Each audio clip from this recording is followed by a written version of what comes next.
Greetings, survivors and friends, SHADOWFRAX here once again with your weekly boatload of rusty development fish, and today I have news for you on sea levels, poo, and bridges. But first, make sure to hammer the subscribe button and chainsaw the notification bell in half to stay up to date on Rust news and more every week if YouTube decides to send you my videos. As well as plenty of things still going on behind the scenes, this week we've seen a number of changes to map generation and quite a few fixes. Firstly, the default size for maps has been increased from 4,000 to 4,250 to give monuments more space to express themselves properly now that we have a ring road system. Also, small monuments such as the stations, warehouses and sperm kets will be able to spawn on both the ring road and side roads leading to large monuments, although large monuments will be given spawning priority when generating maps.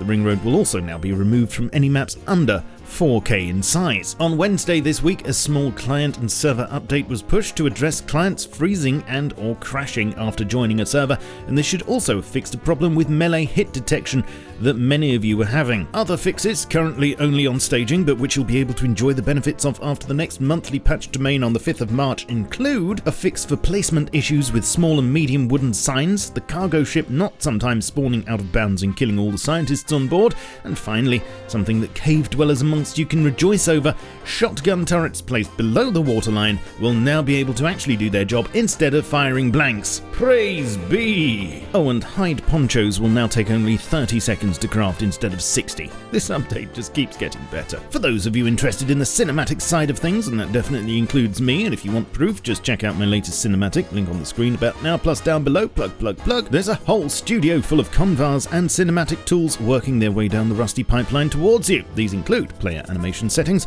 such as controlling the speed of animations, being able to print out a list of saved camera positions and names of all players in the current demo, better demo playback including a HUD for demos which can be toggled, new admin weather commands for use in demos including wind, fog, rain, cloud cover and cloud rotation, some camera fixes for low lerp values, FOV and camera shake for the debug camera, the ability to turn off the underwater effect, and most exciting of all, at least for me, being able to parent the debug camera to an entity, allowing us to orbit it freely. Okay, I understand a lot of you may have had a whoosh moment with all of that, but trust me, it's a big deal when it comes to creating content. If you're interested in knowing more, then check out the video description where I'll put details of what I have on these new commands. In works in progress, the new update to farming is being cultivated constantly, and from the commits we can tell a few things. Firstly, there's some sort of electrical sensor being worked on for planters, which I'm speculating will be used as an automagic switch for the new sprinkler system. You'll be able to remove dying plants for mulch, which can then be composted for fertilizer, and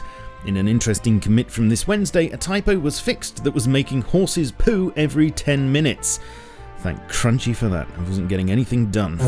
But seriously, this is the first time something like this has been floated, and I've often speculated about the results of mixing rust and poo, apart from rust-coloured poo, which you might want to get checked out. This is happening on a separate branch at the moment, so don't go hanging around a horse's backside waiting for something magical to happen, but it does open up some big questions. Will it just be horses? Can we throw it? Will we be able to throw our own? How many people will accuse the team of copying Ark this week? Please deposit your own questions and observations down below. In vehicle progress, blah blah blah, engine, blah blah blah, handbrake, something about bumpers, etc etc. Foliage optimization is still ongoing as mentioned last week. Not quite sure yet what this will do for us performance wise, but I'm hoping to get more info on that soon. And an interesting convar popped up in the commits this week that's not usable yet, but when it is I can imagine all sorts of shenanigans occurring. A convar that lets server admins change the water height. Are you thinking what I'm thinking? I mean, I've heard rumblings in the past about dynamic water height, and I don't know what's planned for the actual game. Maybe low and high tides or something else. Either way, you might want to think twice about annoying admins after this goes live. Let me know your thoughts and ideas down below. And lastly, over on Facepunch's Instagram, a tantalizing glimpse of a new monument, possibly, or maybe just a new element for the road system.